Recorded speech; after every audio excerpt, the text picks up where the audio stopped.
अशोक शेट का माल पाठवल्याने की तो बरोबर भाव देतलो आणि कोवळं पाठवले की शिव्या घालतलो, हे सगळ्यांना माहिती आहे. अरे माझा मालाडचा फ्लॅट 10% दिलेला मी विकीन, पण ह्याची जिरवलं शहर राहणार नाही, ही जी प्रवृत्ती आहे. मराठी माणसाने आळस झटकण्याची आवश्यकता आहे. मराठी अस्मिता फक्त जिंदाबाद म्हणून होणार नाहीये. पण काही लोक असं म्हणत असतील ना, कशाला दोन दगडांवर पाय ठेवतोय. वडील म्हणायचे ऐसी बोली बोल की कोई न बोले झूठ और ऐसी जगह बैठ के कोई न बोले उठ. भारताच्या राजकारणापेक्षा सुद्धा आमच्या निर्मात्यांचं राजकारण मला फार मोठं कमालीचं वाटतं. कमालीचा द्वेष आहे. तो द्वेष का आहे ते मला माहीत नाही. लता दिदींकडे मी पहिल्यांदा ज्यावेळेस पेटी पाठवली तर मी म्हटलं दीदी आंब्याची पेटी पाठवतं. ती म्हणाली नको, मराठी चित्रपट बनवणं म्हणजे बोकड कापणं आणि शेपटी हातात येणं.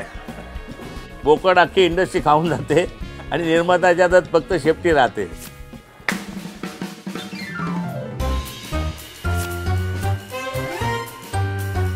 नमस्कार, मी अमोल परचुरे आणि अमोल परचुरे याच यूट्यूब चॅनलवर तुम्ही आता पाहताय कॅचअप हा एक नवा कोरा शो.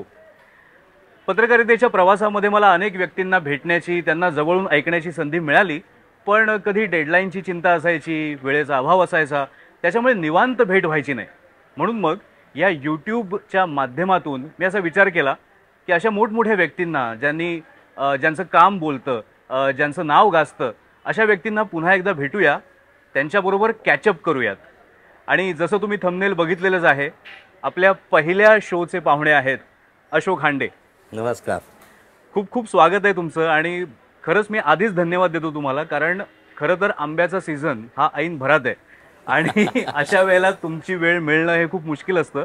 पण आज आम्ही बसलो आहे ते APMC मार्केट वाशी. तिथे तुम्हाला हे सगळे वेगवेगळ्या रंगाचे क्रेट दिसत असतील आणि आंब्याचा व्यापार जोरदार चाललेला आहे. आणि अशातच मी त्यांच्याशी गप्पा मारायला इथे आलेलो आहे. तर लेट्स कॅचअप. नाही, सर्वप्रथम तुझ्या कॅचअप शोला तुझी ही जी संकल्पना आहे, आपण बऱ्याचदा ओळखीचे असतो, आपली मैत्री असते, तरीसुद्धा आपण फार डिटेलमध्ये हल्ली एकमेकांशी बोलत नाही. फक्त हे आणि इमोजी आणि याच्यामध्ये आपण बोलायला लागलो आहोत. तेव्हा तुझ्या ह्या शोला मी शुभेच्छा देतो. तसंच आंबा खाणाऱ्या आणि माझ्या सर्व कार्यक्रम बघणाऱ्या सर्व माझ्या मित्रांना, रसिकांना आणि खवय्यांना सुद्धा मी अभिवादन करतो. सर्वप्रथम पहिल्या कार्यक्रमासाठी तू माझी निवड केलीस, म्हणजे पत्रकारांनी निवड केली म्हणजे सर्वात महत्त्वाचं आहे. एकतर आंब्याचा सीझन आहे, तुमची वाणी म्हणजे आंब्यासारखी रसाळ. त्याच्यामुळे मी म्हटलं की गप्पा मारायला आणखीन मजा येईल. अशोक हांडे असं म्हटलं की आपल्याला ओळख करून द्यायची गरज नसते. खरं तर एका वाक्यात त्यांचं जर वर्णन करायचं असेल तर नेहमी असं म्हणतात की कोकणचा राजा आंबा, आंब्याचा राजा हापूस आणि हापूसचा राजा अशोक हांडे. धन्यवाद धन्यवाद धन्यवाद. कसे आहात तुम्ही? कसं चाललंय तुमचं? सामान्य लोकांना असा प्रश्न पडतो की अरे काय दरवर्षी शेतकरी ओरड करतात, मोहर झाला, आंबे यंदा बरोबर नाही. परंतु सर्वप्रथम हा जो आंब्याचं मूळ जे आहे, म्हणजे आमचे बापू गोगटे देवगडातले, त्यांचे वडील मोरेश्वर गोगटे, हे त्यावेळेला त्यांनी कलमं केली आणि घरी कोणी पाहुणा आला की त्याला ते रिटर्न गिफ्ट, आता आपण त्याला रिटर्न गिफ्ट म्हणतो, पण त्याला ते कलम द्यायचे आणि तुझ्या दारात लाव आणि आज तुला नाही मिळालं तरी तुझ्या मुलांना, पुढच्या पिढीला त्याचा उपयोग होईल. हा द्रष्टेपणा जो आहे, हा 100 वर्षापूर्वीचा द्रष्टेपणा, हा व्यवसाय इतका मोठा झालेला आहे. सुरुवातीला आंबा हा बोटीने येत होता, मग त्या छोट्या बोटीमध्ये तो आंबा टाकायचा, तिथून मग तो मोठ्या बोटीत टाकायचा, मग तो त्या बंदरावर उतरवायचा, मग तिथून तो ट्रकने क्रॉफर्ड मार्केटला आणायचा. याच्यावरती मात करण्यासाठी पहिल्यांदा बापूसाहेब गोगटे यांनी ट्रक घेतला 1950च्या सुमारास, 50-55च्या सुमारास. आणि पहिल्यांदा ते ट्रकमधनं आंबा घेऊन आले आणि त्या ट्रकमुळे त्या आंब्याच्या व्यवसायामध्ये क्रांती झाली. साधारण 69-70च्या सालामध्ये दुबईला आंबा एक्सपोर्ट होऊ लागला. त्यामुळे आंब्याची मागणी वाढली. मागणी वाढल्यामुळे त्याच्यातलं उत्पन्न वाढलं आणि उत्पन्न वाढल्यामुळे त्याच्यामध्ये ती लागवड करणारी लोकंसुद्धा वाढली, झाडं लावायला लागली. कातळ होता तो अगदी खणून झाडं लावायला लागली. त्यानंतर मला असं वाटतं आंब्यामध्ये सर्वात मोठं योगदान माननीय शरद पवार साहेब मुख्यमंत्री होते त्यावेळेला त्यांनी हॉर्टिकल्चर धोरण प्रत्येक झाडाला 10,000 रुपये अनुदान. त्यामुळे त्याचा परिणाम असा झाला की आज कोकणामध्ये इंच इंच जागेवरती झाडं लागलेली आहेत. त्याच्यासाठी लागणारी चिकाटी, त्याच्यासाठी लागणारी मेहनत, त्याच्यासाठी लागणारी जिद्द, या होऊक व्हाया हा जो त्यांचा आहे. म्हणजे काय हो करा तेव्हा काळजी असं म्हणून त्यांनी काय पुढे होईल, झाडं लावली तर मग ती टिकतील की नाही, ती मरतील की काय, ह्या देवा काळजी या संकल्पनेवरती कोकणातल्या सगळ्या शेतकऱ्यांनी मी त्यांचं अभिनंदन करेल की आज खाणाऱ्यांना चांगला आंबा खायला मिळतोय. त्याच्यानंतर परदेशात जातोय आंबा, परदेशातल्या लोकांना खुश करतोय आणि आपल्या देशासाठी परदेशी गंगाजळी निर्माण करण्याचं काम हा आंबा करतोय. त्यामुळे मी सर्वप्रथम याचं संपूर्ण जे क्रेडिट आहे ते मी तिथल्या बागायतदारांना देईल. आणि देवगडमध्ये मी माझा आंब्याशी व्यवसायाशी संबंध तर माझे वडील स्वतःच आंब्याचा व्यवसाय करत होते आणि आमचं लहानपण म्हणजे 1964 साली मी 4 वर्षांचा असेल, परंतु मला आठवते की त्या दिवशी 27 मे 1964 या दिवशी ज्या वेळेला पंडित जवाहरलाल नेहरू यांचं निधन झालं त्यावेळेला संपूर्ण मार्केट बंद होतं. असं सगळं ऊन इतकं आणि त्या उन्हामध्ये सगळे ट्रक तापले जात होते, माल खराब होण्याची शक्यता होती.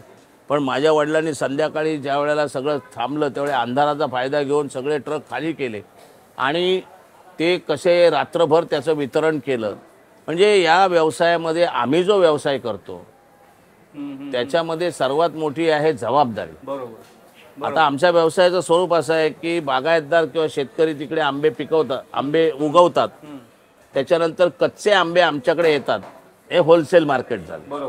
त्या होलसेल मार्केटमध्ये आल्यानंतर ते कच्च्या आंब्यांची प्रतवारीप्रमाणे, जसं आता हे कोटकामतेवाले आहेत यांचा भाव वेगळा, हे SMG आहेत यांची तोडणी वेगळी, हे उत्तम आहेत, हे रावजी आहेत, हे PPG आहेत, हे पाटणकर आहेत. या सगळ्यांचं प्रत्येकाची झाडाची मातीची कुठच्या उतारावर झाड आहे, दक्षिणेचं ऊन येतं आहे की पश्चिमेचं ऊन येतं आहे, त्याला वाऱ्याची झुळूक किती आहे, सड्यावर आहे की खाली आडवणीला म्हणजे खोल दरीमध्ये आहे. ह्या सगळ्या गोष्टीवरती आंब्याची प्रत आपोआप तयार होते. मग मध्येच कुठेतरी अवकाळी पाऊस येतो, तो पाऊस आल्यावर आंब्याच्या देठामध्ये ते पाणी मुरतं आणि मग तो आंबा खराब होतो. आंबा 30 फूट 25 फूट 40 फूट प्रसंगी 50 फूट सुद्धा उंच आहे, पण तो खालून घळाने काढायचा, तो खालून परिपक्व झालाय की नाही तो बघायचा. चष्मा नसताना 50 फूटवरचं तुला दिसलं पाहिजे, परंतु याच्यामध्ये त्यांचा हातखंडा आहे. आणि असे म्हणजे आता कामगारांचा फार तुटवडा आहे, त्यामुळे काही कामगार आम्ही नेपाळवरनं सुद्धा मागवलेले आहेत. आता कोकणात जास्तीत जास्त नेपाळी लोक आहेत. अरे बापरे. पण त्यांचं वैशिष्ट्य असं की ते एक्सपर्ट झाले आहेत. तिथे स्थानिक कामगार मिळत नाही. स्थानिक कामगार आता कसं आहे स्थानिक विषयच वेगळे आहेत. स्थानिक आता कोकणातले गावच्या लोकांना मुली मिळत नाहीत, मग तो काय म्हणता कशा काही राहूचा. मग तो मुंबईला येऊन त्याला 10,000ची नोकरी असली तरी चालेल, तिथे तो लाख रुपये कमवतो, पण इथे 10 बाई पोरींना पाहिजे कुठचा शहरावाला. अरे मला एक स्थळ नाकारलं होतं तर. अच्छा. हा म्हणजे मी ते बघितलं पण नाही. लग्नाच्या वेळी मला आठवतं एकच स्थळ बघितलं आणि ते मला फायनल झालं, तो नशीब माझं. पण एक नंतर मला कळलं की ते यांची मुलगी होती, पण ते तुम्ही मार्केटमध्ये व्यवसाय करता त्यामुळे मग ते नकार दिला. मग तिथे काय लेंगा आणि झब्बा घालून अशिक्षित माणसं. तर अशा पद्धतीने स्थानिक लोकांचं कसं आहे, आता काय इला होळी इली म्हणजे 5 दिवस सुट्टी, सीझन चालू आहे, गुढीपाडवा इलो, रामनवमी इली, चला भजनाक जाऊया. म्हणजे हा जो व्यापार आहे हे अविरत चक्र आहे. बरोबर. सकाळी 6 वाजता शेतकरी आंबे तोडायला सुरुवात करतो, तो संध्याकाळी 6 पर्यंत आंबे तोडतो. ते आंबे खळ्यात आणले जातात, ते आंबे भरले जातात. तोपर्यंत ट्रकवाले सरसावून असतात दिवसभर झोप घेऊन रात्री ट्रक घ्यायला. ते ट्रकमध्ये भरले जातात. ते ट्रकमध्ये भरण्यासाठी हमाल पाहिजेत.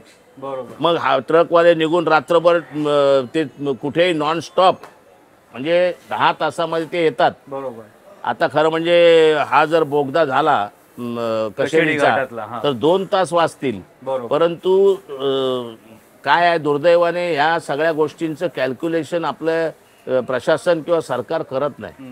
मी हल्लीच मागणी केली की कशेडी घाटातलं 1 लेन जी आहे ही आंब्यासाठी डेडिकेटेड. कारण आंब्याचा ट्रक तर तुम्हाला समजतो, फक्त आंब्याचा ट्रक तिथून जाईल आणि जेणेकरून आंब्याचं नुकसान होणारं नुकसान, कारण यंदा आंबा उदंड आहे.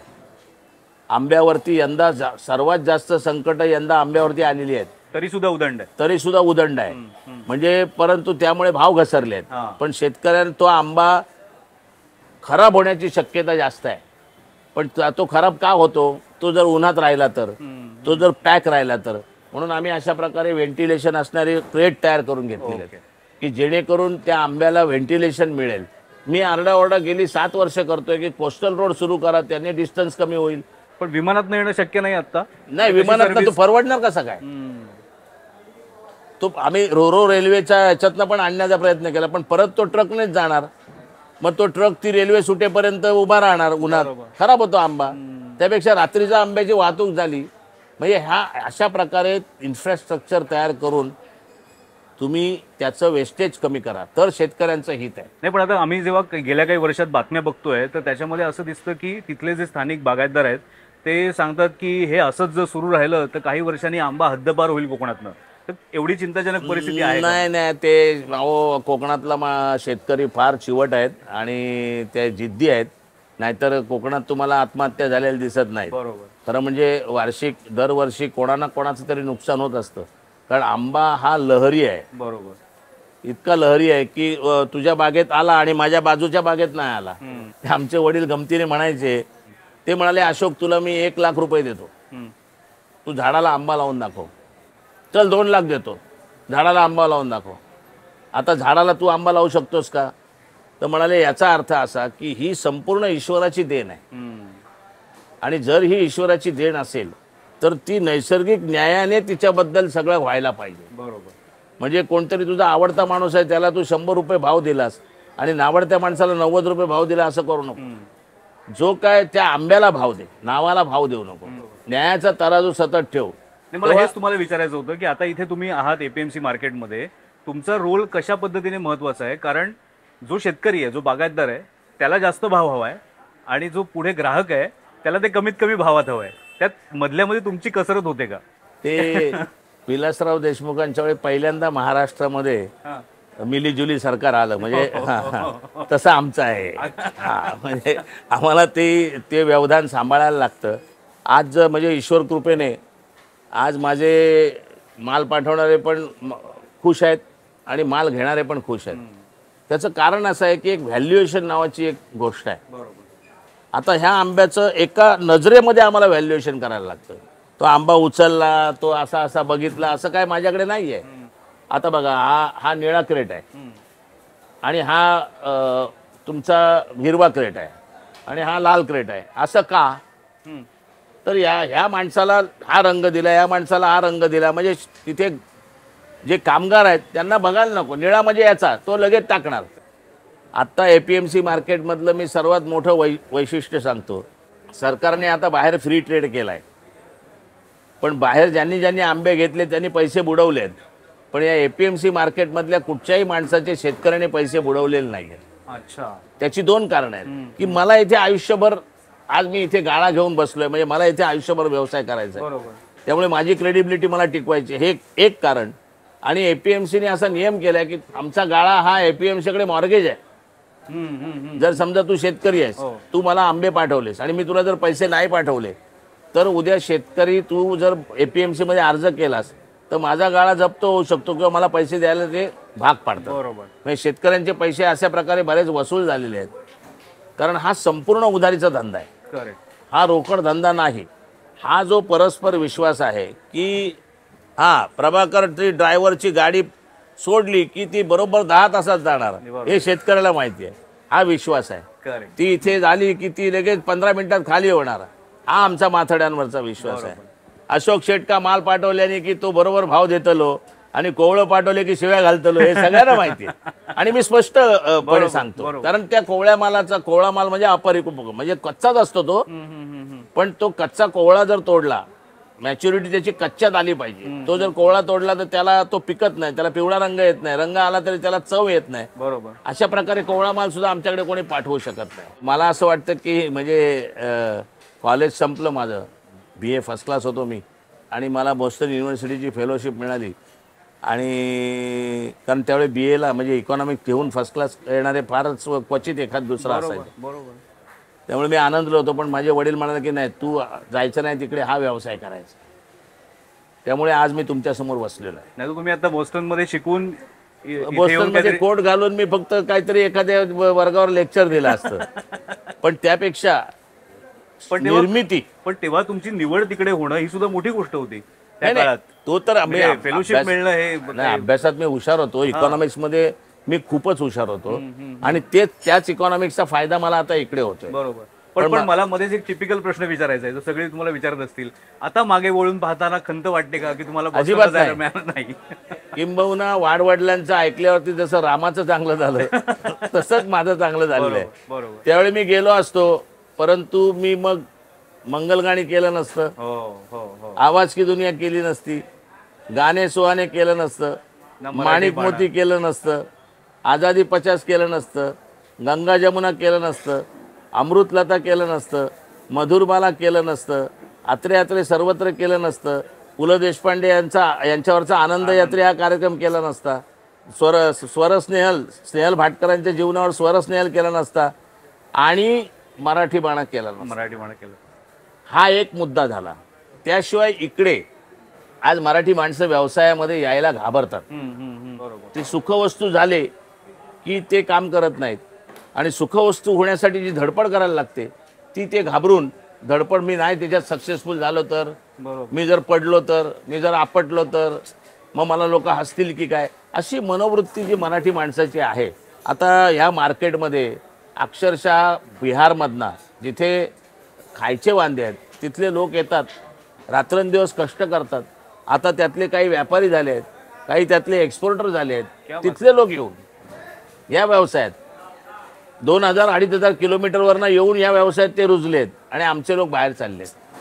केरळवाला इथे आला, टायर पंक्चर काढता काढता 2 गुंठे जमीन घेतली तरी बंगला बांध. बरोबर. आंध्रवाला आला तो कुपनलिका खोदून मोठा झाला. आपलं आहे काय? बरोबर. पण तुमच्या बाबतीत उलट झालं. तुम्ही जेव्हा या व्यवसायात आलात, म्हणजे तुमच्याकडे जेव्हा सूत्र आली, त्याच्यानंतर तुम्ही फक्त स्वतःच्या व्यवसायाचा विचार न करता आंब्याचा पूर्ण व्यवसाय कसा वाढेल याच्यासाठी मला वाटतं कोकणात जाऊन पण प्रयत्न केले, इथे पण प्रयत्न केले. त्याचं कसं आहे माहितीये ना, याच्यातले जे घटक आहेत ना, हा मुळात शेतकरी, बरोबर, त्याच्याकडचा स्किल्ड कामगार, बरोबर, त्याच्यानंतर ट्रान्सपोर्टर, बरोबर, त्याच्यानंतर हमाल. आता हमालाने एक पेटी अशी ठेवली आणि एक पेटी आपटली, याच्यामध्ये वेस्टेज 6 आंब्याचं होऊ शकतं, 10 आंब्याचं होऊ शकतं आपटली तर, म्हणजे हमाल. त्याच्यानंतर ट्रान्सपोर्टमधनं मुंबईला आल्यानंतर इथले माथाडी बंधू आमचे, बरोबर, बरोबर, जे रात्रंदिवस काम करतायत, आलं लक्षामध्ये, त्यांच्या श्रमावरती ही इंडस्ट्री उभी आहे.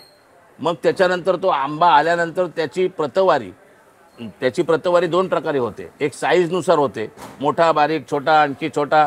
आणि दुसरी गोष्ट म्हणजे त्याची क्वालिटी. बरोबर. काही आंबा हा अतिशय गोड लागतो. म्हणजे देवगडचा आंबा जो आहे याचं वैशिष्ट्य असं आहे की अख्ख्या कोकणामध्ये देवगड, विजयदुर्ग, रत्नागिरी, मालवण, वेंगुर्ला, त्याच्यानंतर पासून ते अगदी आमच्या अलिबागपर्यंत हा पसरलेला 600 किलोमीटरचा बेल्ट आहे.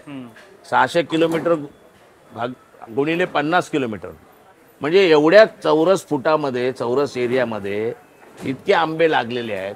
पण प्रत्येकाची माती वेगळी आहे. बरोबर. जिथे माती जास्त आहे तिथे मुळं जास्त खोल जातात आणि मग मुळं, जो आतला अन्नरस आहे तो पहिल्यांदा मुळं खातात स्वतः, तर ते मूळ पण जगलं पाहिजे ना, आणि मग ते वर पाठवतात. बरोबर. देवगडमध्ये कातळ असल्यामुळे मुळं जास्त खोल जात नाही. अच्छा. त्यामुळे तिथला अन्नरस हा जास्तीत जास्त वर येतो. हां. त्यामुळे देवगडचा आंबा हा साल पातळ असते.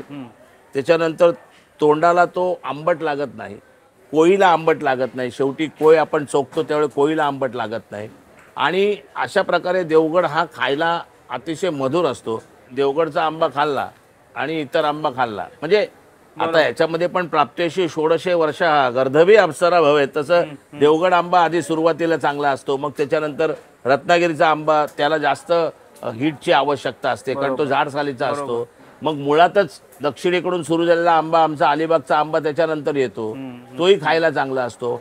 असा असा ठाणे करत करत शेवटी गुजरातमध्ये जातो. वलसाडला प्रचंड आंबा आहे, बरोबर. तोही गोड लागतो कारण त्याने त्याच्यामध्ये मॅच्युरिटी जास्त आलेली असते, त्याच्यामध्ये वॉटर कंटेंट कमी झालेला असतो. पण मग तुम्ही जाऊन तिकडे शेतकऱ्यांची कार्यशाळा किंवा अशा पण गोष्टी केलेल्या आहेत हो तिकडे हो, कोकणामध्ये? प्रचंड प्रचंड प्रचंड. कुठच्याही शेतकरी असू दे, त्याने जर स्वतःची क्वालिटी मेंटेन केली तर कोणाची टाप नाही. बरोबर. एक दिवस आंबा तुम्ही खराब पाठवला तर त्याचं नाव खराब झालं की तो आंबा परत कोणी इकडे घेणार नाही. बरोबर. अशा प्रकारे शेतकऱ्यांनी पहिल्यांदा जागृत होणं आवश्यक. म्हणून मग मी ग्रॅमेजवरती आम्ही ग्रॅम केले. हा 300 ग्रॅमच्या पुढे जो आहे तो 4.5 डझन, 350 ते 305 डझन, अशा प्रकारची एक सिस्टीम मी केली. मिक्स नाही, वरती मोठा खाली छोटा केला तर त्याला कोणी भाव देणार नाही, कारण ज्याला मोठा पाहिजे त्याला छोटा नको आहे आणि ज्याला छोटा पाहिजे त्याला मोठा परवडत नाही. म्हणजे अशा प्रकारे त्यांचं प्रबोधन करून बरोबर. झाडांवरती औषधं कशी मारली पाहिजेत, त्याच्यानंतर खतं कुठची घातली पाहिजेत, बरोबर. याच्या बाबतीमध्ये तुम्ही एकमेकांशी कम्युनिकेशन कसं केलं पाहिजे.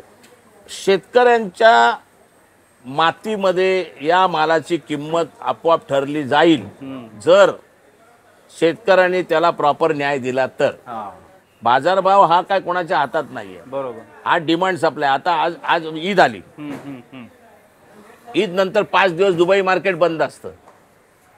मग दुबईला माल गेलाच नाही, मग काय इथे मंदी नाही होणार. बरोबर. एखादा ट्रक सकाळी 9ला यायच्या ऐवजी जर दुपारी 2ला इथे पोहोचला, आंबा खराब झाला, भाव पडला. बरोबर. आता खूप माल आहे पण गिराईकच नाहीये, मग आम्हाला तो माल उधार सुधार चोरा चोराला त्याचे पैसे येणार नाहीत. पण आता कारण काय, तो आज जर आपण विकला नाही तर तो उद्या आपल्याला विकेल. असं या आंब्याचं आहे. एखादा MBA झालेला जर या मार्केटमध्ये आला तर त्याला सुधरेल का हे सगळं? नाही, मार्केट ही फार मोठी युनिव्हर्सिटी आहे. खरं म्हणजे मी लहानपणापासून मार्केटला येतोय, त्यामुळे जो स्ट्रीट स्मार्टनेस आहे किंवा निर्णय घेण्या, आता मी एक पेटी उघडली की लगेच निर्णय घेत होतो एका सेकंदात. बरोबर. एका सेकंदात 100 पेट्या विकल्या, एका सेकंदात 200 पेट्या विकल्या. तुझ्यासमोर मी 2000 पेट्या विकल्या. बरोबर. 2000 गुणिले 3000 रुपये म्हणजे त्याची किंमत किती झाली? 60 लाख रुपये. बरोबर. आपण अर्धा तासात 60 लाखाचा व्यवहार केला. व्यवहार केला. हो. ती निर्णय क्षमता जी येण्याची जी काय, ती जी मला उपयोगी पडली पुढे. रिस्क. बरोबर. बरोबर. आज आम्ही इथे करोडो रुपयाचा माल विकतो, आम्हाला 1,00,000-2 लाख रुपयाचा एखाद्या चप्पल न घातलेल्या, डोक्यावर टोपी नसलेल्या माणसाला आम्ही 2 लाखाचा माल देतो. मग मराठी बाणामध्ये 2 लाखाची आणि 5 लाखाची रिस्क घ्यायला काय प्रॉब्लेम आहे? ती रिस्क घेण्याची जे धाडस जे आहे ते सुद्धा मला, म्हणजे या व्यवसायाला तो व्यवसाय पूरक, बरोबर, त्या व्यवसायाला हा व्यवसाय पूरक, असं माझं नशीब आहे. नाही पण काही लोक असं म्हणत असतील ना, कशाला 2 दगडांवर पाय ठेवतोय? अहो, सुरुवातीला कसं आहे, माझे वडील आहेत ना, मला पिक्चर बघायचा जाम शौक होता. त्याच्यानंतर मला हॉटेलमध्ये खाण्याचा प्रचंड शौक होता, पण वडील पैसे देत नव्हते. मग मी काय करायचो, कुठे उदबत्त्या विक.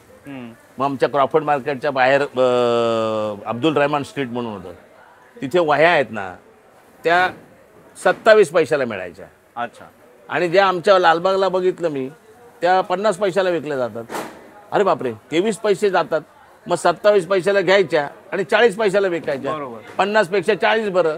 अशा वह्यांचा धंदा मी सुरू केला. पेन्सिली विकायचो, खोडरबर विकायचो, पहिला स्टेशनरीचा धंदा, मग उदबत्त्यांचा धंदा, मग फटाक्यांचा धंदा, असे अनेक व्यवसाय मी केले.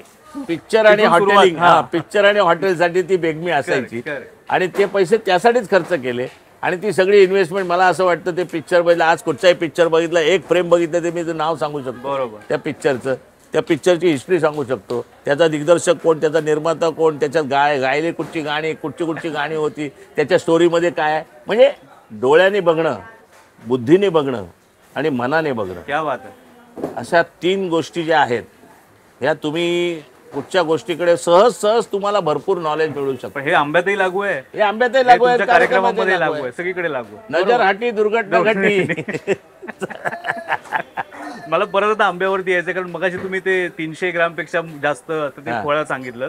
मी असं कुठेतरी ऐकलं होतं, आता मला तुम्ही करेक्ट करा, की जे सगळ्यात मोठं फळ असतं तर ते सामान्य ग्राहकापर्यंत येत नाही कधी, असं मी ऐकलंय. ते फक्त सेलिब्रिटींपर्यंत जातं किंवा एक्सपोर्ट होतं. ते खरं आहे का? नाही, हे आंब्याचा व्यवसाय आहे ना, म्हणजे एक हत्ती आणि 4 आंधळे. एक जण पाय पकडतो, त्याला वाटतं हत्ती म्हणजे झाड आहे. एक जण शेपटी पकडतो, त्याला वाटतं हत्ती म्हणजे एवढाच आहे. याच्यातले समजापेक्षा गैरसमजच जास्त. कारण मी राज ठाकरेंनी मला मध्ये असं, आमची मैत्री आहे, तर आम्ही प्रश्न विचारले, मोहर झाला काय भानगड आहे, मला म्हणाले. मोहर झाला हा मोहर म्हणजे झाला. म्हणजे मोहर आहे ना, हा. हा जर 100 पेट्याचा येतो बरोबर. तर त्याच्यातला बराचसा मोहर वाया जातो. हा मग त्याला मोहर झाला म्हणजे तो काही ना काही कारणाने हे झाला, वाया कमी गेला झाला, म्हणा, वाया किंवा गेला कमी. वाया गेला. त्याच्यानंतर मोठा आंबा येत नाही असं काही नाही. हा. मोठा आंबाच इथे उलट विकला जातो. मोठा आंबा एक्सपोर्ट होत नाही. अच्छा. कारण इंटरनॅशनल मार्केटमध्ये आता गेल्या 25-30 वर्षामध्ये यमेनने स्वतःची आंब्याची झाडं लावायला सुरुवात केली आहे. तिथे केनियाचा आंबा येतो, तिथे मेक्सिकोचा आंबा येतो, तिथे बांगलादेशचा आंबा जातो, तिथे पाकिस्तानचा आंबा जातो. हा आंबा संपला की पाकिस्तानची सुंदरी नावाचा आंबा आहे, तसा आपला हापूस आहे. बरोबर. त्या सुंदरीला असं आहे ना की त्याचं डिस्टन्स कमी आहे पाकिस्तानवरनं, दुबईचं. बरोबर. आणि सुंदरीला तिथून सबसिडी आहे पाकिस्तान गव्हर्नमेंटची. त्यामुळे सुंदरी आंबा तिथे स्वस्त विकला जातो. तो जर स्वस्त मिळत असेल तर ते आणि कशाला हापूसकडे. आणि हापूस तिकडे सुद्धा दुबईला वगैरे हापूस हा जास्तीत जास्त कामगार वर्गच खातो. अच्छा. आला श्रीमंत एक फोड खातो, कामगार चोखून 2 आंबे खातो. बरोबर.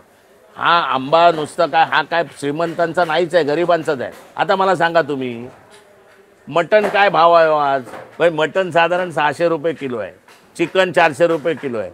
आता ते 1 किलो मटणामध्ये एक फॅमिली जेवते, म्हणजे 600 रुपये. हो. 300 रुपयाचे अर्धा डझन आंबे आणले तर एक फॅमिली अक्षी जेवू शकते. आपण काय झालंय माहिती आहे ना, नाही आता महाग आहेत मग नंतर घेऊया. अरे इतर ठिकाणी किती खर्च करता, हॉटेलमध्ये जाता, मेनू बघता, चिकन मेक्सिकन आहे, मला चिकन मेक्सिकन सांग. हा. इकडे बघता का कधी? जिकडे दर असतात तिकडे बघता का तुम्ही? बरोबर. बिल येतं, ते बिल तर भरता, परत वेटरला 100 रुपये टिप देता पण देतो. बरोबर. आणि आंब्यावाल्याशी सतत बाजारभाव करत राहता. ए भैया कैसा दे आम, तो 100 रुपये म्हणाला की हिरी म्हणायचं 90 रुपये, तो 200 म्हणाला की हिरी म्हणायचं 150 रुपये. आंब्याबद्दल खूप गैरसमज आहेत का समज आहेत ते तुम्हीच आता आम्हाला सांगा. कारण आम्ही बरेच लेखांमधून वाचतो आंबा जरा कमी खा, आंबा आरोग्याला तितकासा चांगला नाही, इथपासून ते बाकीच्या पण बऱ्याच गोष्टी. विषय असा आहे की आंबा हा बलकारी आहे. हम्म. डायबिटीसवाल्यांचं काही डॉक्टरांचं म्हणणं असं आहे की तुम्ही आंबा खाऊ नका असं नाही. हो. आंबा खाताना फक्त आंबा खा. आंब्याबरोबर तूप खाल्लं तर तुम्हाला ताकद मिळते, कारण ह्या मोसमामध्ये तुम्ही आतून कमजोर होत असता. हा. त्यामुळे आंबा तुम्ही खायला तुमच्या वजनाचा आणि याचा काही संबंध नाही आहे. तुम्ही वजन वाढत असेल तर एक आंब्या 2 आंब्याच्या ऐवजी 1 आंबा खा. आम्ही सर लहानपणी 10 आंबे खायचो, आता एक फोड खातात पोरं. दुसरी गोष्ट आंब्याबद्दल की आम्हाला फसवलं जातं. खरं म्हणजे ग्राहकांना मी या निमित्ताने सांगू इच्छितो, जसं रक्त लाल आहे तसा आंबा पिवळा आहे, परंतु तो देवगडचा आहे की रत्नागिरीचा आहे हे तुम्हाला कसं कळणार? हम्म. तुम्हाला कळणार नाही, तुम्ही त्या फंदात पडू नका. अच्छा, पडायचंच ना त्याच्यामध्ये. नाही नाही, कशाला पडता? अच्छा. पडवायचं असेल तर मग तुम्ही व्यवसाय करा ना. बरोबर. त्यापेक्षा तुम्ही एक खात्रीला एक माणूस पकडा, ज्याला आंबा खायचा आहे त्यांनी पहिल्यांदा आंबा घ्यावा. भाऊ मला चांगला चांगला आंबा दे. बरं, तो त्याला दररोज धंदा करायचा आहे. त्याने समजा तुम्हाला 100 रुपयाचा माल आज 500 रुपयाला विकला तर तुम्ही परत जाल काय त्याच्याकडे? नाही. तो म्हणतो माझं गिराईक बांधलं पाहिजे. बरोबर. मग तो त्या गिरायकांना त्या पद्धतीने सर्व्हिस देतो. एखादा आंबा खराब निघाला तर त्याच्याऐवजी दुसरा आंबा देतो. हम्म.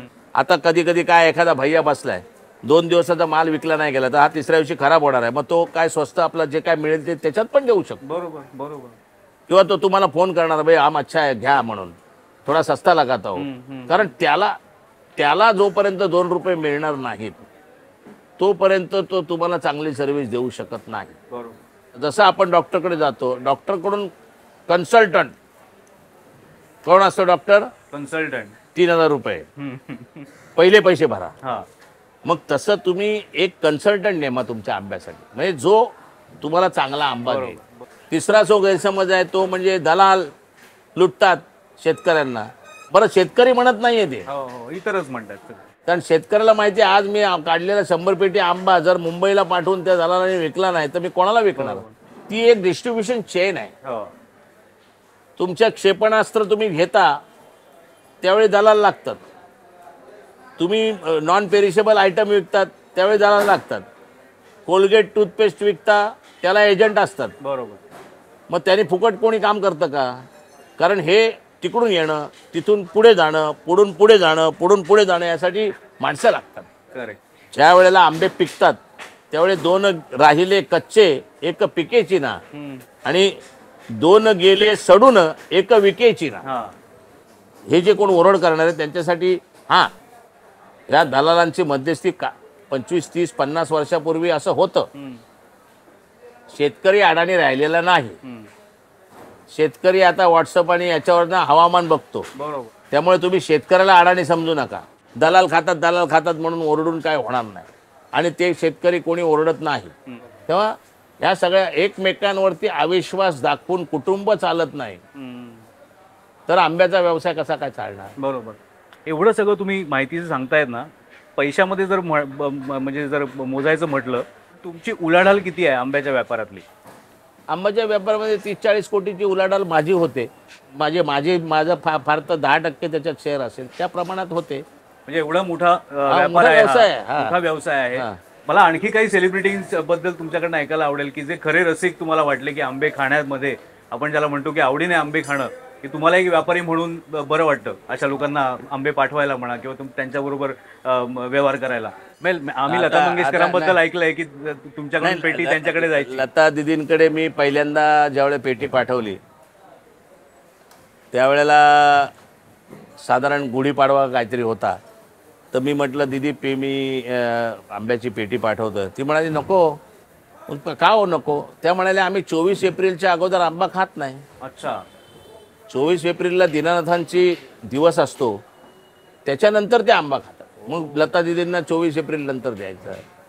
दिलीप वेंगसरकर, म्हणजे चवीने आंबे खाणारे आमचे शिरीष कणेकर, त्यांनी तर माझ्यावर लेख लिहिला होता फळांचा राजा म्हणून. म्हणजे अनेक आहेत, सगळ्यांची नावं घ्यायची जरूर नाही. काही असे पण आहेत की त्यांना मित्र म्हणून आंबा पाठवायचो. एक मित्र इंडस्ट्रीमधला सर्वात मोठा स्टार मराठीमधला, त्याला दरवर्षी आंबे पाठवायचे. एक वर्ष आंबे पाठवले नाहीत. अरे का अशोक आंबे नाही आले यंदा? म्हटलं तुला लाज वाटते का काय? आमचा माणूस तुझ्या पत्त्यावर गेला होता, पण तू नवीन घर घेतलंस. अख्ख्या इंडस्ट्रीला बोलवलंस, हाऊस वॉर्मिंग पार्टी, आणि मला तू कल्पना सुद्धा दिली नाहीस. मग तू कसला माझा मित्र? तू माझा मित्र नाही, मी तुला आंबे नाही पाठवले, विषय संपला. हे काय तू माझं काम करतो आणि कोण माझं, असं काही नाही. बरोबर. अमिताभ बच्चन पासून सगळ्यांना मी आंबे पाठवतो. सचिन तेंडुलकरांना माझेच आंबे जातात. हे जरी खरं असलं तरी त्याच्यामुळे आम्ही काय बाबा सचिनकडे गेलो तुम्हाला आम्ही आंबे पाठवतो, मग असं काही नाहीये. बरोबर बरोबर. आंबा ही गरज आहे त्यांची. त्यांना चांगला आंबा पाहिजे असेल तर ज्याला चांगला आंबा देवगडचा जर जो कोण खात असेल तो आंबा माझ्याकडून गेलेला आहे हे निश्चित आहे. आमचे अक्षरशः कलकत्ता म्हणजे बिर्लाला सुद्धा आमचेच आंबे जातात. अच्छा. बिर्ला फॅमिली आमच्याशी निगडीत आहे. त्याच्यानंतर मध्य प्रदेशला इंदोरमध्ये आमचे अनेक लोकांना आंबे जातात. बाहेरगावचे जे काय आमचा आंबा आम्ही अटल बिहारी वाजपेयींना पाठवला होता. आमचा आंबा पहिल्यांदा बिल क्लिंटनने खाल्ला. पहिल्या ज्यावेळेला बिल क्लिंटन आला त्यावेळेला अमेरिकेशी आंब्याचं त्यांना नको होता आंबा, कारण त्यांना जे काय त्यांचा जो प्रोटोकॉल होता म्हणजे असंच पाहिजे, हे तसंच पाहिजे, त्याला इरिटेशन त्यावेळेला त्याला पहिल्यांदा आंबा आपण मुंबईत आल्यानंतर त्याला आपला आंबा गेला की का आंबा पाठवला की जेणेकरून त्याने आंबा खावा, त्याला टेस्ट पहिल्यांदा यावी, मग बाकी आणि नंतर हळूहळू मला कळावं की अमेरिकन लोक काय मिस करतात. हा काय मिस करतात आणि मग नंतर पुढे प्रोसेस सुरू झाली. बरोबर. आता आमचे नितीन गडकरी माझे अगदी खास मित्र आहेत. ते स्वतः डायबिटीस असल्यामुळे एक फोड खातात. ती पण म्हणतात की मी तुझा आहे म्हणून खातो. आणि दिल्लीला बऱ्याच खासदारांना ते आंबे देतात, जवळजवळ 100 बॉक्स घेऊन. ते सगळं ते खुश आहेत. मग ते मला ऐकवतात एकेकाने आंब्याबद्दल काय सांगितलं. म्हणजे त्या माणसाला कसं नितीन गडकरीला महाराष्ट्राबद्दल अभिमान आहे. बरोबर. आणि ज्यावेळी ते उमा भारती म्हणाले की अरे ऐसा आम तो अपनी जिंदगी में खाया नाही, हे ते मला कौतुकाने सांगतात. म्हणजे आंब्यामध्ये काय ताकद आहे माहिती आहे ना. एक आंबा खाऊन त्यांचं माझ्याशी रिलेशन तयार होतं, हे फार मोठी कमाई आहे. मोठी कमाई. बरोबर. पण आता असंच जर कुणाला, जसं तुम्ही मगाशी सांगितलं की मराठी माणसं या व्यवसायात कमी आहेत, तर आता ह्याच्यावर उपाय तर मराठी माणसांनी यायला पाहिजे या धंद्यामध्ये. जर कुणाला यायचं असेल पुढच्या वर्षीपासून आपण असं म्हणूया, त्यांनी काय करायला पाहिजे, त्यांनी या व्यवसायात यायचं? हा व्यवसाय करताना कुर्ल्याचा माणूस 100 रुपये डझनने आंबे विकू शकतो आणि नेपेन्सी रोडचा माणूस 500 रुपये डझनने आंबे विकू शकतो. बरोबर. बोरिवलीचा माणूस 200 रुपयाने आंबे विकू शकतो. म्हणजे एरिया वाईज. तर त्यांनी स्वतःचा एक ग्राहक वर्ग तयार केला पाहिजे. बरोबर. त्याच्यानंतर मार्केटमध्ये येऊन तिथे आपटली पाहिजे. हा, म्हणजे त्याने सतत यायला पाहिजे. Correct correct. तो आला की बोर होतो. इकडे बरेच लोक, मी 2-3 लोक आणले मी, ते बोर होतात लगेच.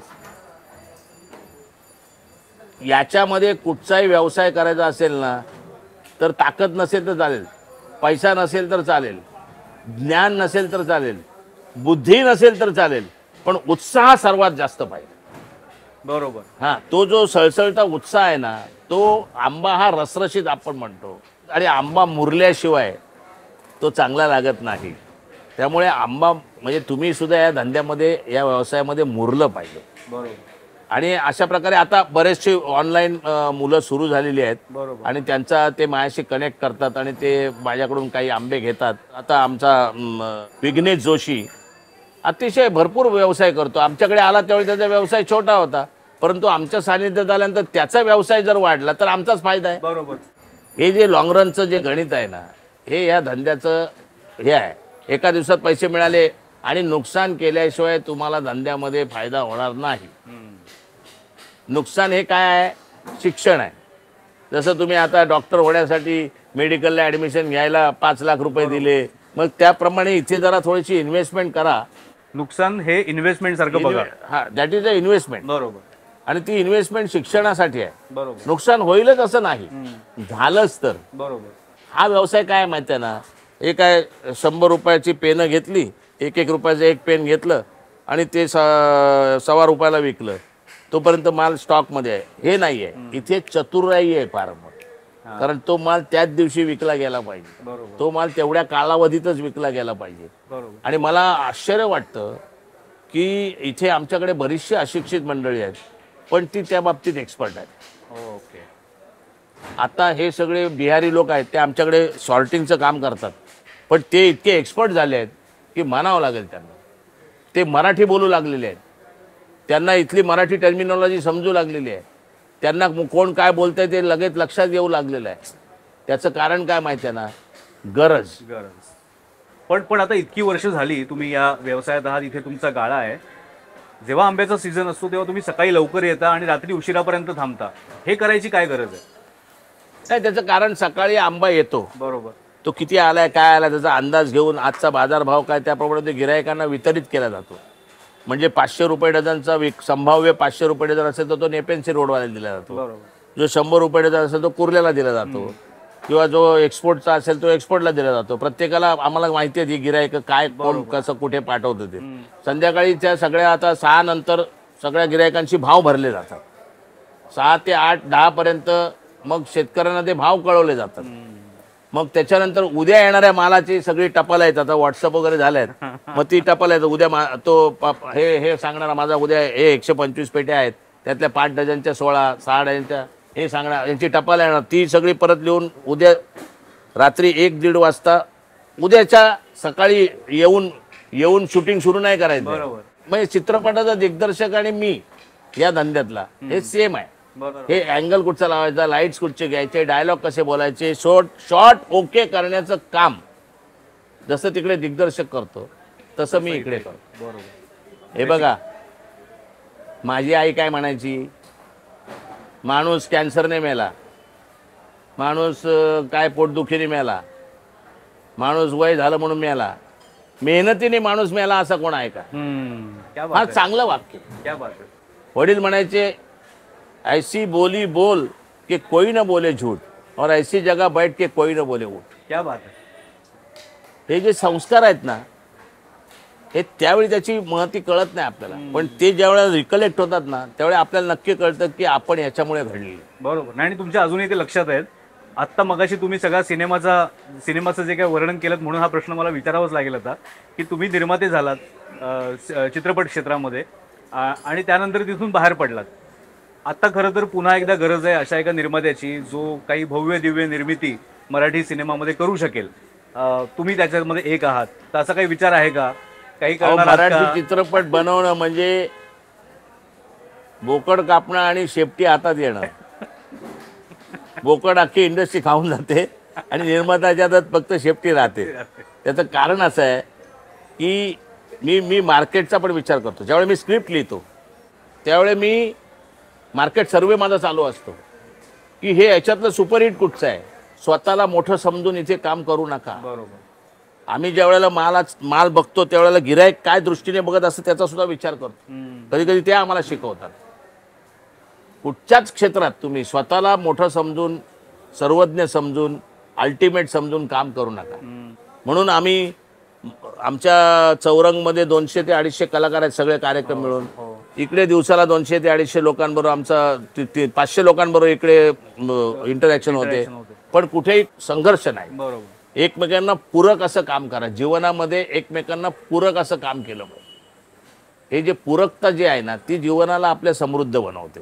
आमचे वडील म्हणायचे काय समाज तुम्ही म्हणता, तुम्ही लय मोठे झाले, पण तुम्हाला मोठं म्हणायला समाज तर पाहिजे कोणतरी चार लोक. खरंय खरंय खरंय. तेव्हा सिनेमाबद्दल तुम्ही बोलत होतात. हा, सिनेमाला टाळू नका. नाही सिनेमाचं असं आहे, जर माझ्या व्यवसायामध्ये माझी दादागिरी असते. बरोबर. म्हणजे चौरंगमध्ये 2 नियम आहेत.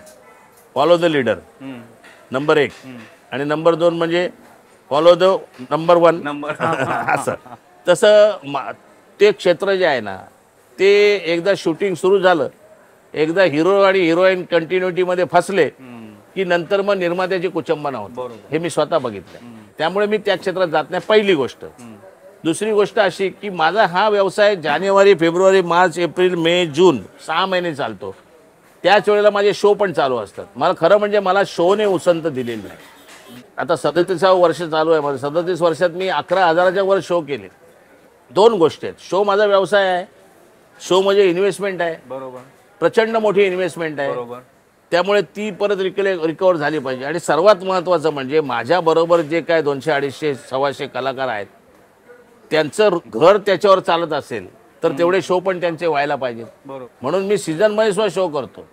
म्हणजे काय वेळेला एप्रिल महिन्यात, आता जरा कमी झालंय कारण हे आता IPL आलंय म्हणून, नाही तर एप्रिल महिन्यात आम्ही 25-25 शो महिन्याला करत होतो. इथलं काम सांभाळून इथे 7 वाजेपर्यंत संपवायचं, आंघोळ करायची, स्टेजवर जायचं, स्टेजवरती शो करून घरी जायचं, 2 वाजता झोपायचं, परत सकाळी 6ला उठायचं, परत इथे यायचं, असं 24. म्हणजे तुला सांगतो गुढीपाडवा आमच्याकडे मुहूर्त असतो आणि गुढीपाडव्याला इंदोरला आवाज की दुनियाचे 3 शो पाहिजे होते. अरे बापरे.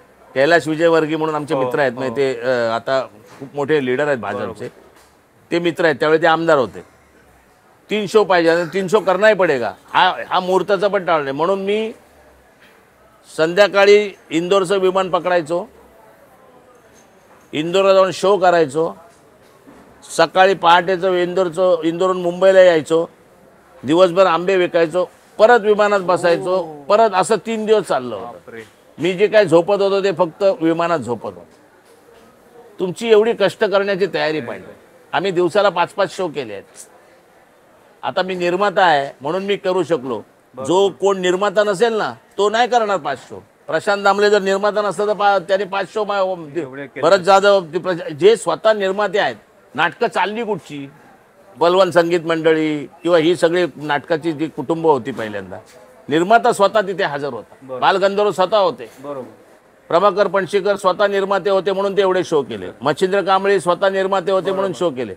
जिथे स्वतः निर्माता स्टेजवर आहे त्यांचेच जास्तीत जास्त कार्यक्रम झालेत. ती फुलराणी आणि गुंतता हृदय काय शो नाटकं वाईट होती, सर्वात हाऊसफुल चाललेली, पण त्याचे 500च्या वर शो झाले, 1000 शो नाही झाले. म्हणजे निर्मात्याची काय भूमिका आहे. पण निर्माता त्यावेळी स्टेजवर असतो त्यावेळी सगळ्यांच्या डिफिकल्टीज त्याला माहिती असतात. त्यावेळी तो त्या काट्याचा नायटा होऊ देत नाही. आणि प्रसंगी इंटरव्हलला मी आता त्या गायिकांचं खूप मोठं नाव झालंय पण त्या माझ्याकडूनच गेलेल्या आहेत सगळ्या. इंटरव्हलला बाहेर घालवले मी. शिस्त म्हणजे शिस्त. बरोबर. कारण मला एवढं माहिती आहे की एका आंब्याच्या आडीमध्ये एक नासका आंबा असेल तर तो सगळ्यांना नासका करतो. मग सर्वात महत्वाचा उपाय काय, तो नासका आंबा काढून फेकून द्यायचा. बरोबर. आज नाट्यसृष्टी जी जिवंत आहे ती निर्मात्यांच्या जीवावर जिवंत आहे. ती कलाकारांच्या जीवावर जिवंत नाही आहे. म्हणजे कलाकार आहेतच परंतु कलाकार नाववाला आहे म्हणून नाटक चाललंय असं नाहीये. पण निर्माते स्वतःचा पदरमोड करून ही इंडस्ट्री चालवत आहेत. तुम्ही आता दादागिरीबद्दल म्हणालात ना, तर म्हणून मला नाही, तुम्ही चांगल्या अर्थाने म्हणालात, पण जसे तुम्ही आता इथे व्यापार करताय तेव्हा इथे पण तुमची एक प्रकारे दादागिरी आहे. तुम्ही नेते आहात, हो हो इथल्या समस्या मांडायच्या असतील सरकारकडे जाऊन तिथपर्यंत तुम्ही जाता. तसेच तुम्ही निर्माते सुद्धा आहात. तिथे तुम्हाला निर्माता संघाचा अध्यक्ष म्हणा किंवा तिथलं जे राजकारण आहे, नाट्य संमेलन आहे, त्याच्यात कधी पडावंसं वाटलं नाही का? वेळ नाही, नव्हता खरं तेवढा? म्हणजे लीडरची संकल्पना जी आहे ना ती फक्त त्या अध्यक्षपदात नाहीये. हां, 20 रुपये तिकीट होतं त्यावेळी मी 40 रुपये केलं, बरोबर 40 रुपये होतं त्यावेळी मी 100 रुपये केलं. बरोबर. मोहन वाघ म्हणाले मी 40च्या वर करणार नाही. मोहन वाघांना म्हटलं अहो काय करता तुम्ही, तुम्ही जास्त तिकीट ठेवा आणि चांगलं आणखी प्रोडक्शन काढा. बरोबर अतिशय माझ्यावर प्रेम केलं बरोबर. मोहन वाघांनी, अतिशय प्रेम केलं. ते मला आठवलं, कोणी ते ऐकायला तयार नाहीत. मग सगळ्यांनी ते रामबाण उपाय म्हणजे ते प्रत्येक याला काहीतरी अस्त्र असतंच ना, ब्रह्मास्त्र. Correct, मग मोहन वाघांकडे मी गेलो. हे 95 साल असेल, 95-96 हो हो हो त्यावेळेला. हो. त्याच्यानंतर मग पुढे मी आवाज की दुनियाचं तिकीट 100 रुपये केलं. मग त्याच्या पुढे नंतर जाऊन मराठी बाणाचं तिकीट 300 रुपये केलं. त्याच्या पुढे जाऊन मराठी बाणाचं तिकीट 500 रुपये केलं. त्याच्या पुढे जाऊन ज्या वेळेला आम्हाला 250 रुपये वरती एक्झम्पशन होतं जीएसटीचं, जीएसटीच्या कचाट्यात आम्ही सापडलो, त्यावेळी मी शरद पवारांच्या आणि शरद पवार, मी, अजित बुरे आणि परेश रावल आम्ही सगळेजण जेटलींना भेटलो. बरोबर. आणि जेटलींना पवार साहेबांनी सांगितलं की ये अशोक हांडे ये आपको क्या डिफिकल्टी हो समजाएंगे. अलग आता जेटलींबरोबर मी पाऊण तास युक्तिवाद करत होतो आणि त्यांना पटवून दिलं आणि 500 रुपये करून घेतलं. याच्यापेक्षा लिडरशिप काय पाहिजे तुम्हाला? काय अध्यक्षपदावर बसायला पाहिजे असं काय नाही. या व्यवसायामध्ये मराठी माणसाचा सर्वात मोठा दोष, राजस्थानी माणसं, गुजराती माणसं कसा व्यवसाय करतात आणि आपण कसा व्यवसाय करतो, तर आपण आहे ना एकमेकांचा द्वेष करतो. अरे ह्याला जास्त आंबे आले, मला नाही आले. तसं नाटकाचं पण आहे, एखादं चालणार नाटक असेल ना तर मग त्याचा द्वेष करतात लोक. अरे पण तुमचा तो शत्रू नाही आहे, तुमचा कॉम्पिटिटर पण नाही आहे. बरोबर. भरत जाधवचा मी कॉम्पिटिटर आहे का? प्रशांत दामलेचा भरत जाधव कॉम्पिटिटर आहे का? नाही, बरोबर. प्रत्येकाचा युएसपी वेगळा आहे. बरोबर. म्हणजे भारताच्या राजकारणापेक्षा सुद्धा आमच्या निर्मात्यांचं राजकारण मला फार मोठं कमालीचं वाटतं. कमालीचा द्वेष आहे. तो द्वेष का आहे ते मला माहित नाही. अरे माझा मालाडचा फ्लॅट 10% दिलेला मी विकीन, पण ह्याची गिरवलं शहर राहणार नाही, ही जी प्रवृत्ती आहे. आणि ही सगळीकडे आहे, ना स्वतःचा उत्कर्ष ना समोरच्याचा उत्कर्ष. हे मराठी माणसाने आळस झटकण्याची आवश्यकता आहे. बरोबर. मराठी अस्मिता फक्त जिंदाबाद म्हणून होणार नाही आहे. एकूण करारी प्रशासन ही सुद्धा महाराष्ट्राची गरज आहे. बरोबर. मराठी माणसाला तुम्ही एका छोट्या रेषेसमोर दुसरी आपली मोठी रेषा जोपर्यंत काढत नाही तोपर्यंत मराठी भाषा टिकणार नाही, मराठी संस्कृती टिकणार नाही, मराठी माणूस टिकणार नाही, महाराष्ट्र टिकणार नाही. नाही, तुम्ही हे जे कळकळीने बोलताय ना, आता खरी आवश्यकता काय माहिती सांगू तुम्हाला. जसं तुम्ही मगाशी छत्रपतींचा उल्लेख केला, तुमच्या मनात आहे, तुमचं स्वप्न आहे की छत्रपती शिवाजी महाराजांचं कर्तृत्व जे आहे ते रंगमंचावरती भव्य प्रमाणात सादर करायचं. हे आम्हाला कधी प्रत्यक्षात बघायला मिळेल? नाही, काय आहे त्याच्यामध्ये असं आहे ना की तो पाण्याचा बुडबुडा ठरू नये, हां, तो काळाचा कार्यक्रम व्हायला पाहिजे. बरोबर. पण सध्या काय झालं आहे की लाईव्ह शोची परिस्थिती हे OTT प्लॅटफॉर्म आणि या सगळ्या गोष्टीमुळे फार, आणि पुढची पिढी आपल्या मराठी संस्कृतीशी संलग्नच राहिली नाही असं मला वाटतंय. बरोबर. रेवा, वर्धा, कृष्ण, कोयना, भद्रा, गोदावरी कुठे आहेत? रेवा म्हणजे काय हे किती लोकांना माहिती आहे? नाही माहिती. कृष्णा, कोयना आपल्याला फक्त माहिती आहेत. बरोबर बरोबर. भद्रा कुठे आहे म्हणजे महाराष्ट्राचा भूगोल माहीत नाही. नाही नाही. आता आपण म्हणायचो शिवाजी महाराजांना जिजाऊ रामायण महाभारतातल्या कथा सांगत असेल, कुठची आई कथा सांगते? आता बरोबर. महाराष्ट्राचा इतिहास कुठची आई सांगते? आता काय मुलं विचारतात, अरे ते 20 रुपये द्या. 20 म्हणजे मग आपण त्याला सांगायचं 20. तुम्ही त्यांना इंग्रजीतून शिकवा, पण तुम्ही मराठीतून त्याला, म्हणजे घरातून काय संस्कार आहेत? पूर्वी आजीचे संस्कार वेगळे, आईचे संस्कार वेगळे, काकाचे संस्कार वेगळे. कोणतरी काका गायक आहे, कोणतरी हार्मोनियम वाजवत आहे, कोणतरी लेखक आहे. प्रत्येकाचे संस्कार आहेत. बरोबर. आता आपल्यावर संस्कारच मुळात कुठचे होत आहेत. पण म्हणून तर तुम्ही तो शो आणायची गरज आहे. नाही तो शो आणू आपण, ती नाही ती गरज ही माझ्या मते तो कोणी बघावा आणि त्याच्यातून काही पैसे मिळत हा नाही आहे. बरोबर. माझा त्याच्यामागचा उद्देश हा आहे की शिवराय हे परत, शिवराय म्हणजे लढाया, शिवराय म्हणजे इकडे स्वारी, आणि तिकडे सॉरी एवढ्यापुरते मर्यादित राहून चालणार नाही. बरोबर. शिवरायांनी ज्या ज्या काही गोष्टी केलेल्या आहेत आणि जे ॲडमिनिस्ट्रेशन आहे, जो न्याय आहे, त्यांनी मग आपले परके बघितले नाहीत आणि त्याच्याही पलीकडे जाऊन लोककल्याण. मराठी बाणामध्ये आम्ही शिवाजी महाराजांचं पात्र आता सुरू केलं आहे गेली 1 वर्ष. आलं लक्षामध्ये की ते त्या 6 वाक्यात शिवराय अख्खे उभे होते. मला असं वाटतं अजून आपण खूप वेळ बोलू शकतो, म्हणजे आंब्यावरती बोलू शकतो, मराठी बाण्यावर बोलू शकतो, पण इथे आपल्याला एक लिमिट तर ठेवायला लागेल. तर त्या कॅचअपमधून आंब्याचा व्यापार कसा होतो ते कळलं. त्याच्याशिवाय त्यांनी आणखीन मॅनेजमेंटचे धडे सुद्धा दिलेत. मराठी माणसाला काही कानमंत्र दिलेला आहे, काही कान पिचक्या सुद्धा दिलेल्या आहेत. तर त्यामुळे तुम्हाला आता ही मुलाखत कशी वाटली ते तुम्ही आम्हाला कमेंट्स करून सांगाच. पण आज मी हेच काम त्यांना देणार आहे, कारण हे यूट्यूबचं काम असतं. मला असं वाटतं मी आज तुमच्याशी बोललो आहे त्याहीपेक्षा अमोलने ज्या पद्धतीने मला प्रश्न विचारले आणि माझ्याकडून असं खोदून बऱ्याचशा गोष्टी काढल्या, ते त्याच्या पत्रकारितेच्या अनुभवाचा सगळा तो काय म्हणतात तो आंब्याचा रस असतो ना, तसा तो रस आलेला आहे. अमोल परचुरेच्या चॅनलचा हा सुगंध कायम दरवळत राहो. आपण हे चॅनल सबस्क्राईब करा. माझ्यापासून सुरुवात झाली आहे म्हणून मी सांगतोय, पण याच्यानंतर अनेक येतील आणि माझ्यापेक्षा आणखी दिग्गज येतील ही अपेक्षा आहे. धन्यवाद. धन्यवाद. मजा आली.